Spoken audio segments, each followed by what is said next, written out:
લક્ષ school of science બામણમાં સંચાલિત online teaching કાર્યક્રમમાં ધોરણ 9 ના મારા તમામ વિદ્યાર્થી મિત્રોનું હું ફરીથી હાર્દિક સ્વાગત કરું છું.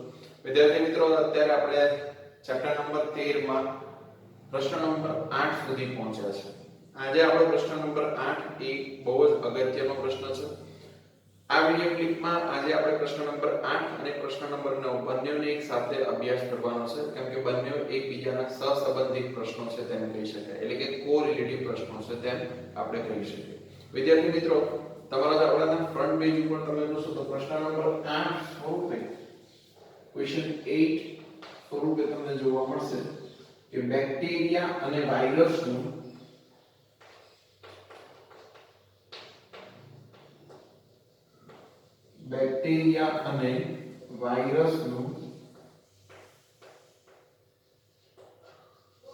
જીવન વૃત્તાંત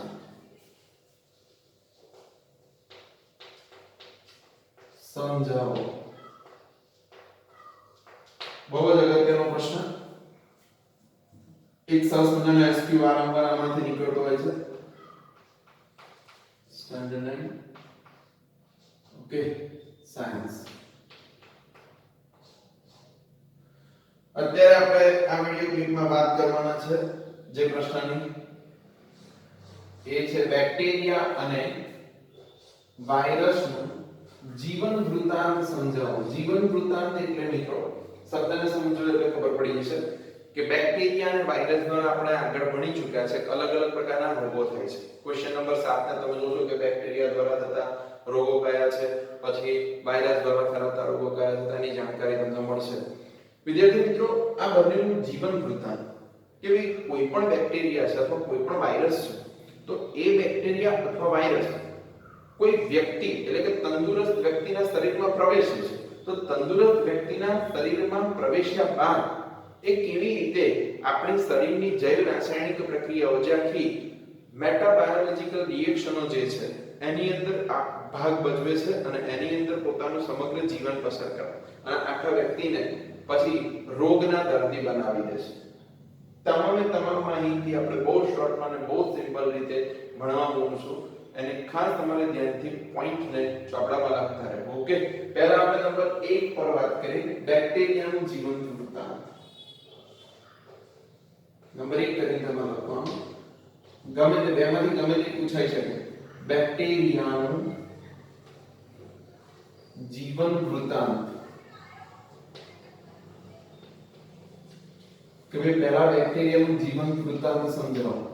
બેક્ટેરિયા કેવી રીતે પોતાની જૈવિક પ્રણાલી તંદુરસ્ત વ્યક્તિના શરીરમાં પ્રવેશે છે અને કેવી અસર કરે છે. સૌપ્રથમ પહેલો જ પોઈન્ટ, જ્યારે કોઈ બેક્ટેરિયા એ તંદુરસ્ત વ્યક્તિના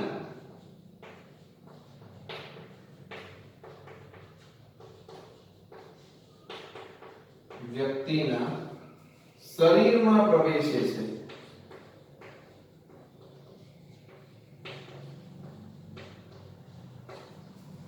ત્યારે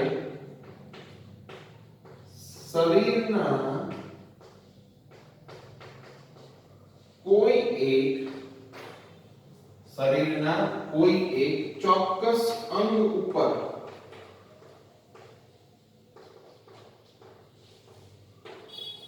તેની અસર કરે છે.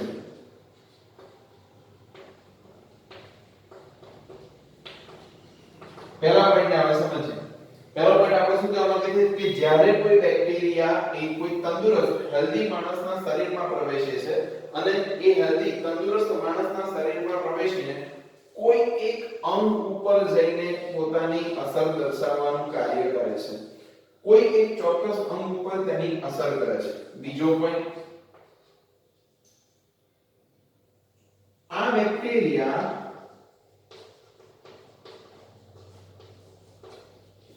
ચોક્કસ અંગમાં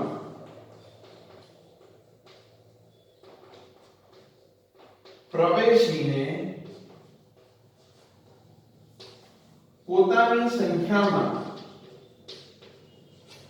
પોતાની સંખ્યામાં સતત વધારો કરાવે છે.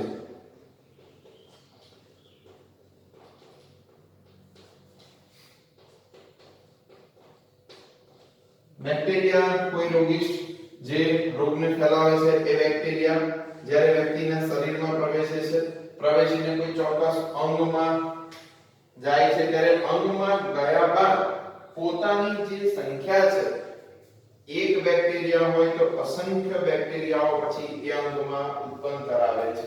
એટલે કે આ બેક્ટેરિયા ચોક્કસ અંગમાં પ્રવેશીને પોતાની સંખ્યામાં સતત વધારો કરાવે છે. નવો પોઈન્ટ, આથી રોગ એ વધુ પ્રબળ બને છે.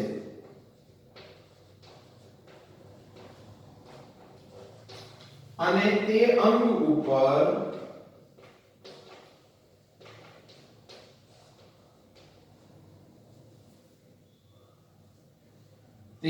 ઉપર બેક્ટેરિયાની અસર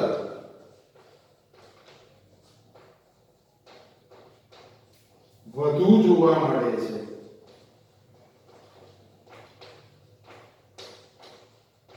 ઓકે, સમજો બધા પોઈન્ટ. જ્યારે બેક્ટેરિયા, અત્યારે આપણે બેક્ટેરિયાનું જીવન વૃત્તાંત ભણી રહ્યા છે. એમાં પહેલો પોઈન્ટ આપણે લખ્યો છે કે જ્યારે કોઈ બેક્ટેરિયા કોઈ રોગના ફેલાવા સ્વરૂપે કોઈ બેક્ટેરિયા તંદુરસ્ત વ્યક્તિના શરીરમાં પ્રવેશે છે, તંદુરસ્ત વ્યક્તિના શરીરમાં પ્રવેશીને એ બેક્ટેરિયા કોઈ ચોક્કસ અંગને પકડે છે અને એ ચોક્કસ અંગ ઉપર આપણે બીજો પોઈન્ટ લખ્યો, તેની અસર જોવા મળે કે આ બેક્ટેરિયા ચોક્કસ અંગમાં પ્રવેશ્યા બાદ એની સંખ્યા, પોતાના જે બેક્ટેરિયાની સંખ્યા છે એ સંખ્યામાં સતત વધારો કરાવે છે. મિત્રો, બેક્ટેરિયાની સંખ્યા અંગમાં વધવાને લીધે એ અંગ જે છે એ અંગ ઉપર રોગની વધુ પ્રબળ અસર જોવા મળી આવે છે. આગળનો પોઈન્ટ SQ. આવા બેક્ટેરિયા જ્યારે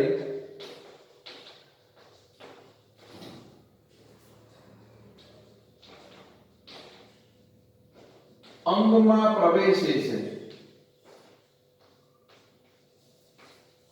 ત્યારે તે પોતાની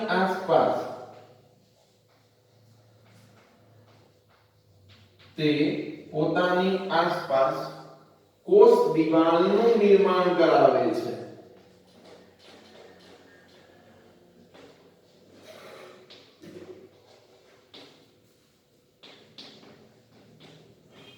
અત્યારે આપણે કઈ વાત ભણી રહ્યા છે કે કોઈ બેક્ટેરિયા જ્યારે તંદુરસ્ત વ્યક્તિના શરીરમાં પ્રવેશે છે ત્યારે કેવી રીતે પોતાનું આખું જીવન જીવે છે એને આપણે ભણી રહ્યા. પહેલા શું કર્યું? બેક્ટેરિયાએ તંદુરસ્ત વ્યક્તિના શરીરમાં પ્રવેશ કર્યો. તંદુરસ્ત વ્યક્તિના શરીરમાં પ્રવેશ કરીને કોઈ એક ચોક્કસ અંગ ઉપર એની અસર દર્શાવવાની શરૂઆત કરી.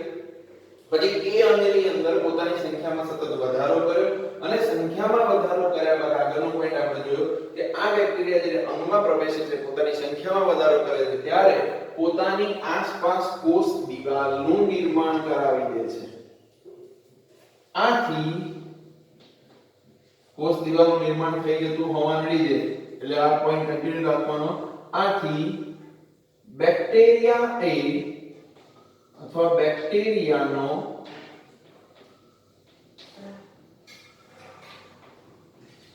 નાશ કરવો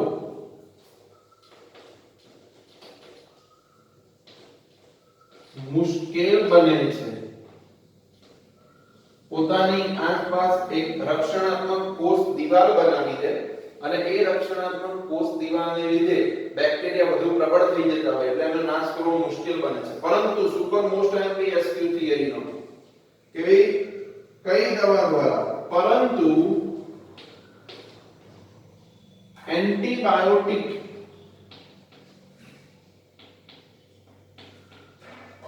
જેને આપણે પ્રાદેશિક ભાષામાં કહી શકીએ દવા. એન્ટીબાયોટિક એટલે દવા, પરંતુ એન્ટીબાયોટિક દવાની મદદ વડે બેક્ટેરિયાનો અથવા બેક્ટેરિયા દ્વારા ફેલાયેલ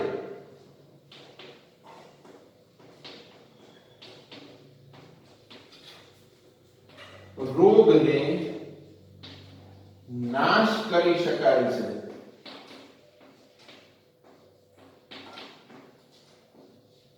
બહુ જ અગત્યનો પોઈન્ટ કે ભાઈ કોઈ પણ શરીરની અંદર પ્રવેશેલા બેક્ટેરિયાનો નાશ કઈ રીતે કરી શકીએ છીએ આપણે?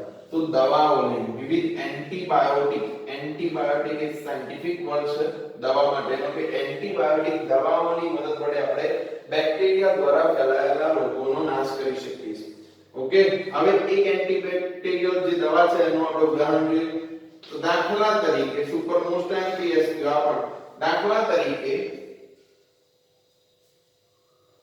પેનિસિલિન નામની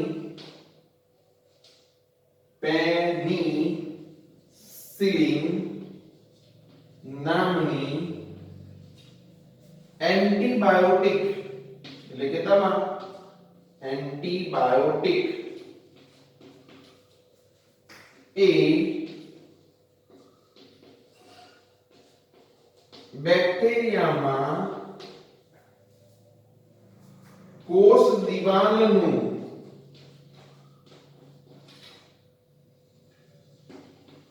નિર્માણ થવા દેતી નથી.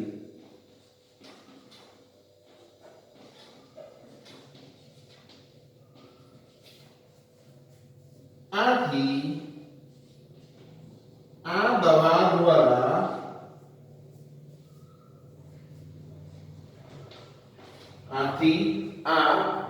દ્વારા બેક્ટેરિયાઓનો નાશ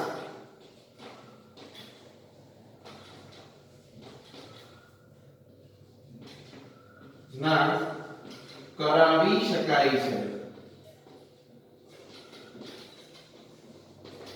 બહુ જ અગત્યનો પોઈન્ટ કે પેનિસિલિન નામની જે દવા છે એ પેનિસિલિન નામની એન્ટીબાયોટિક જે છે એ દવાની મદદ વડે આ દવા શું કરે છે?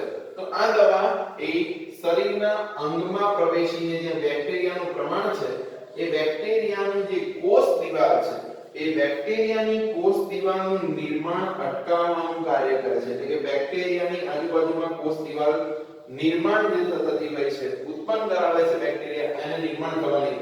તમે સમજાવવાનો પ્રયત્ન કરો આકૃતિ દોરીને. માની લો કે ભાઈ આ એક બેક્ટેરિયા છે રોગકારક ટીબી ના બેક્ટેરિયા છે. ટીબી ના બેક્ટેરિયા શું કરશે કે ટીબી ના બેક્ટેરિયા એ પોતાની આસપાસ કોષ દિવાલનું નિર્માણ કરી દે છે. પરંતુ આપણે પેનિસિલિન નામની દવા લીધી તો આ પેનિસિલિન નામની દવા શું કરશે? ટીબી ના બેક્ટેરિયા ઉપર અસર. તો પેનિસિલિન નામની જે દવા છે એક તો બેક્ટેરિયાની કોષ દિવાલ તોડવાનું કામ કરશે. સેકન્ડ નંબર પર કે ભાઈ જેવી પેનિસિલિન અંદર જાય છે આ જે કોષ દિવાલ નિર્માણ થતી હોય છે બેક્ટેરિયાની આસપાસ જે રક્ષણાત્મક આવરણ સ્વરૂપે જોવા મળે બેક્ટેરિયાને મજબૂત બનાવે છે એ કોષ દિવાલનું નિર્માણ જ નહીં થવા દે. જેને લીધે સરળતાથી દવાની અસર જે છે એ દવાની અસર બેક્ટેરિયા ઉપર થશે અને દવાની અસર થવાને લીધે બેક્ટેરિયા એ ઝડપથી આપણે નાશ કરાવી શકીએ છીએ, નાબૂદ કરાવી શકીએ છીએ. અને બેક્ટેરિયા જો નાશ થશે તો અંગની અંદર શું નહીં રહે મિત્રો? રોગ રહેશે નહીં. અને અંગમાં રોગ નહીં રહે તો આપણું શરીર પાછું કેવું થઈ જશે? તંદુરસ્ત. તો પેનિસિલિન નામની દવાનું કાર્ય ખાસ યાદ રાખવું. પૂછાય છે સુપર મોસ્ટ એમપીએસક્યુ સ્વરૂપે કે બેક્ટેરિયામાં કોષ દિવાલનું નિર્માણ થતું અટકાવવાનું કાર્ય કોણ કરાવે છે? તો પેનિસિલિન નામની એન્ટીબાયોટિક દવા. યાદ રાખવું, કોષ દિવાલનું નિર્માણ અટકાવવાનું કાર્ય, કોષ દિવાલને બેક્ટેરિયાની આસપાસ ઉત્પન્ન થતી જે નિર્માણ કરવાનું કાર્ય થતું હોય તો તેને અટકાવવાનું કામ કોણ કરીને આવે છે? હજુ પણ તમને વ્યવસ્થિત સમજાવવાનો પ્રયત્ન કરું કે બેક્ટેરિયાની આસપાસ કોષ દિવાલનું નિર્માણ થતું અટકાવવાનું કાર્ય પેનિસિલિન નામની દવા કરે છે. આ પેનિસિલિન નામની દવા એ બેક્ટેરિયાની કોષ દિવાલ ઉત્પન્ન નહીં થવા દે, નિર્મિત નહીં થવા દે, જેને લીધે બેક્ટેરિયાનું જે રક્ષણાત્મક આવરણ બને છે એ આવરણ રહેશે નહીં અને સીધી જ દવાની અસર કોના પર થશે?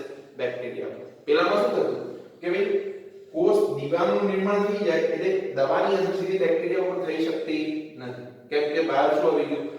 રક્ષણાત્મક કવચ જે બેક્ટેરિયા ઉપર અસર થવા દેશે નહીં. કોની? દવાની. પણ અહીંયા પેનિસિલિન જે છે પેનિસિલિન શું કરાવે છે? આ રક્ષણાત્મક જે કવચ છે એનું નિર્માણ જ નહીં થવા દે. ઓકે, તો આશા રાખે કે આપણને ખબર પડી હશે.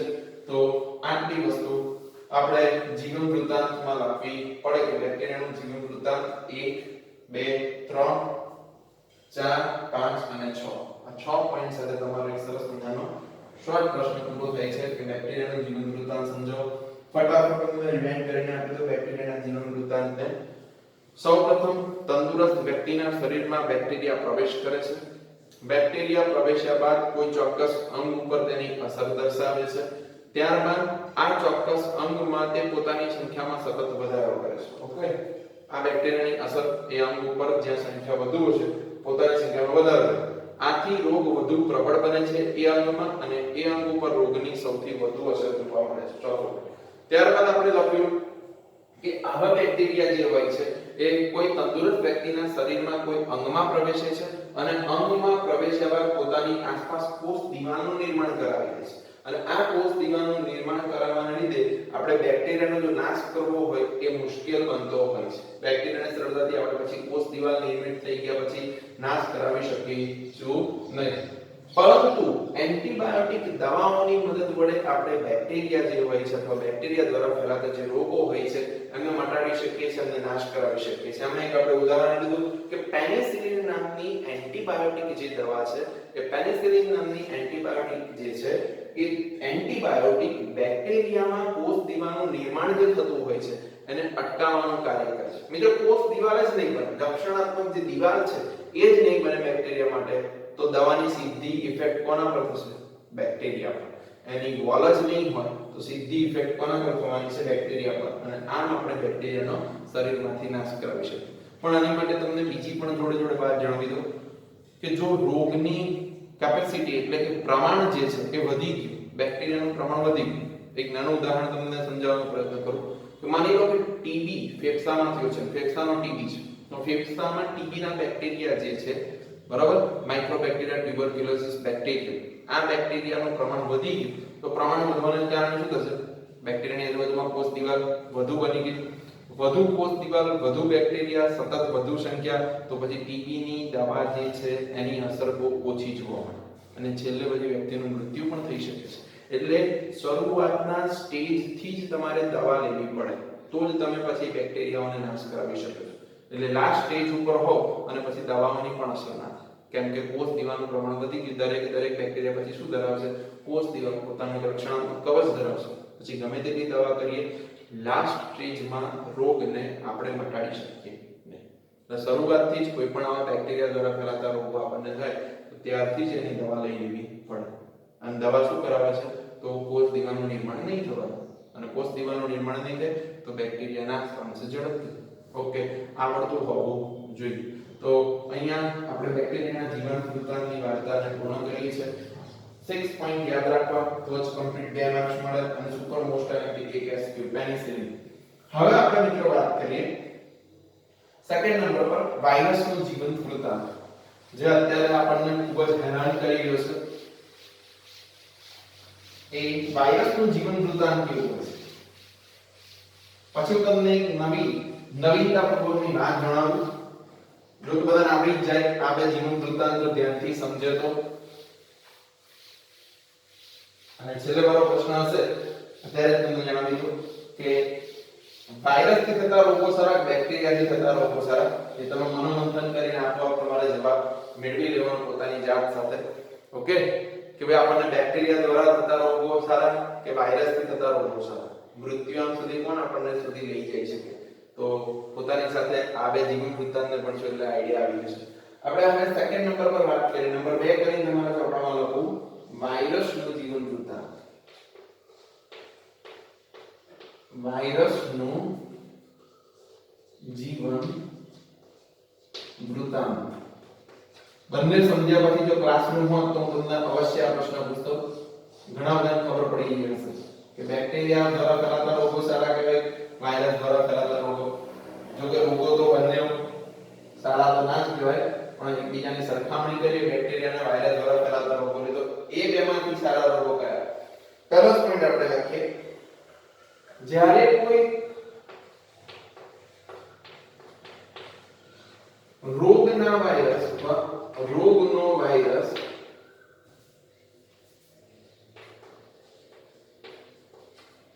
તંદુરસ્ત વ્યક્તિના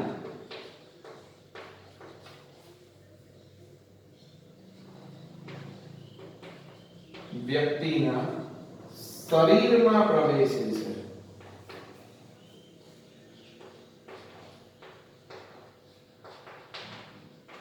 ત્યારે તે સૌપ્રથમ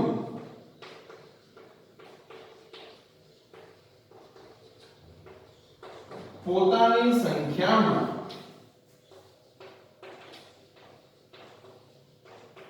સતત વધારો કરાવે છે.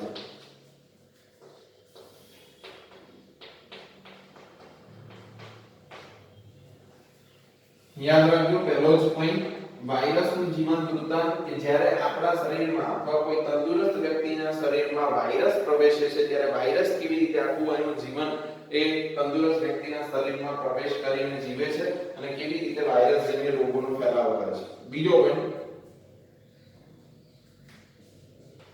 અંગ પર વાયરસની અસર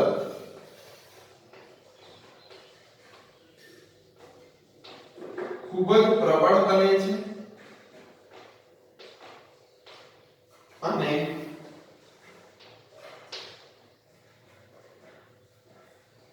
વ્યક્તિને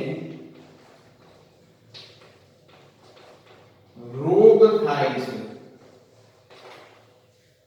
વાયરસ અંદર પ્રવેશે છે, શરીરમાં જાય છે, દાખલ થયા બાદ અંગ ઉપર કાં તો સમગ્ર શરીર ઉપર પોતાની જે સંખ્યા છે એમાં સતત વધારો કરશે. પોતાની સંખ્યામાં સતત વધારો થવાને કારણે એ અંગ ઉપર વાયરસની અસર વધુ પ્રબળ બનશે અને અંગ ઉપર વાયરસની અસર વધુ પ્રબળ બનતા એ વ્યક્તિ જે હોય છે તંદુરસ્ત એને રોગ થાય છે. આગળનો પોઈન્ટ SQ પેલા કરતા તદ્દન વિરુદ્ધ. વાયરસ એ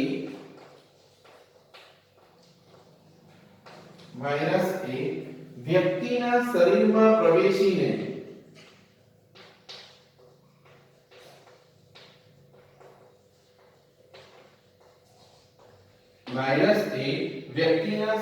પ્રવેશીને કોષ દિવાલનો અથવા પોતાની આસપાસ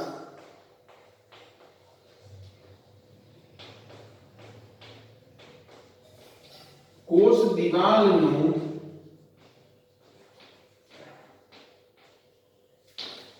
નિર્માણ કરાવતો નથી.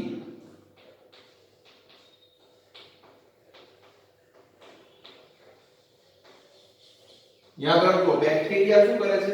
જ્યારે કોઈ વ્યક્તિના અંગમાં પહોંચી જાય છે ત્યારે પોતાની સંખ્યામાં વધારો કરે છે અને પોતાની આજુબાજુમાં એક રક્ષણાત્મક દીવાલ બનાવે છે, એ છે કોષ દિવાલ. પરંતુ વાયરસ એ વ્યક્તિના શરીરમાં પ્રવેશે, અંગમાં પહોંચે પણ પોતાની આસપાસ કોષ દિવાલનું નિર્માણ નહીં કરાવે.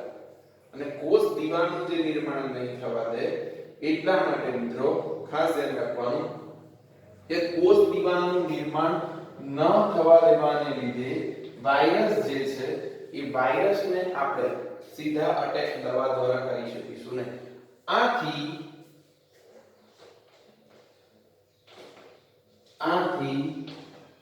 કહી શકાય કે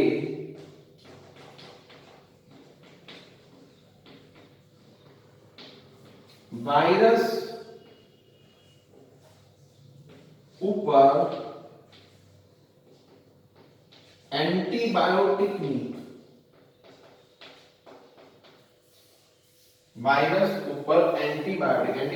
દવાની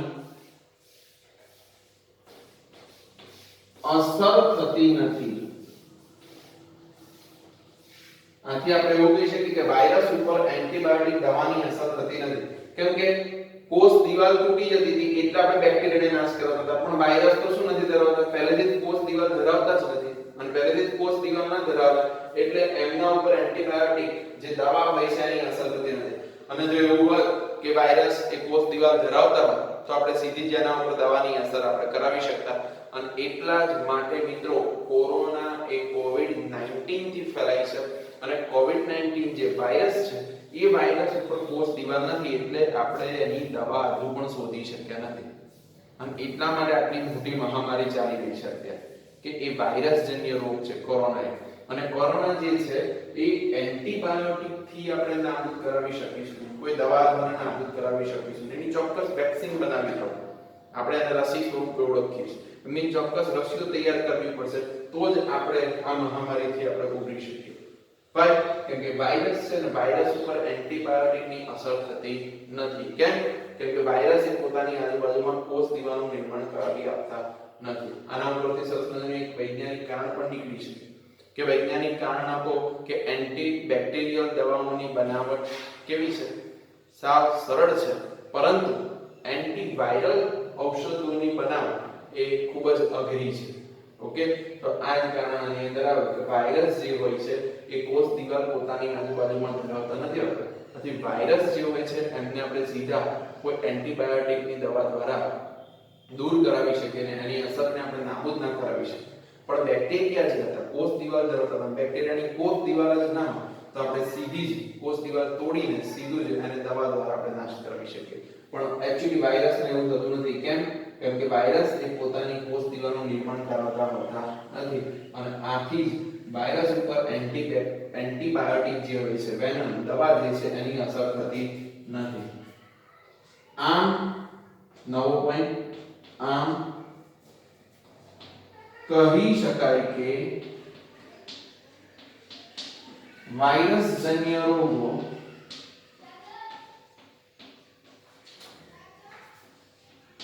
રોગો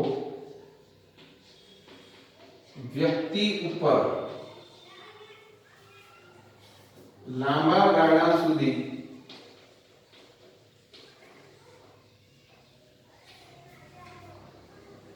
ખરાબ અસર દર્શાવે છે. ઓકે, આમાંથી આપણે એવું કહી શકીએ કે વાયરસજન્ય જેટલા પણ રોગો છે એ કોઈ પણ તંદુરસ્ત વ્યક્તિમાં થાય તો લાંબા ગાળા સુધી એની અસર જોવા મળે અને એ અસર પાછી કેવી હોય છે, ખૂબ જ ખરાબ અસર આપણને જોવા મળે.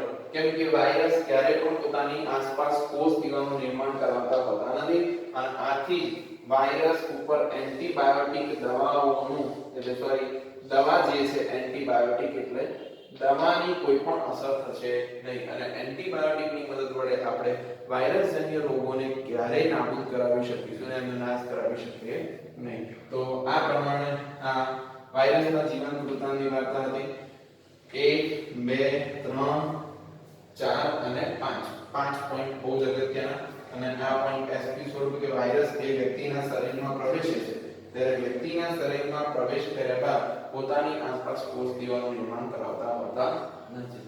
ઓકે, અને પોતાની આસપાસ કોષ દીવાનું નિર્માણ ના કરાવે એટલે સતત ને સતત શું થશે, પોતાની સંખ્યામાં વધારો અને કોષ દીવાનું નિર્માણ ન થતું હોવાને કારણે એમના ઉપર દવાઓની કોઈ અસર થશે નહીં. એટલે તો કોષ દીવાલ તૂટે એટલે બેક્ટેરિયા મરી જાય.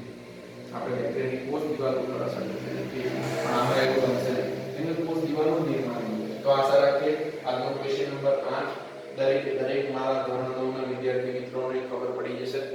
બહુ સરસ મજાના બે જીવન વૃત્તાંતો છે કે બેક્ટેરિયા શરીરમાં પ્રવેશે ત્યાર પછી કઈ પ્રક્રિયા કરે છે અને વાયરસ શરીરમાં પ્રવેશે છે ત્યારબાદ કઈ પ્રક્રિયા કરે છે. તો દરેક વિદ્યાર્થી મિત્રોને જય શ્રી કૃષ્ણ, જય હિન્દ વિદ્યાર્થી મિત્રો. આશા રાખીએ ખબર પડી હશે.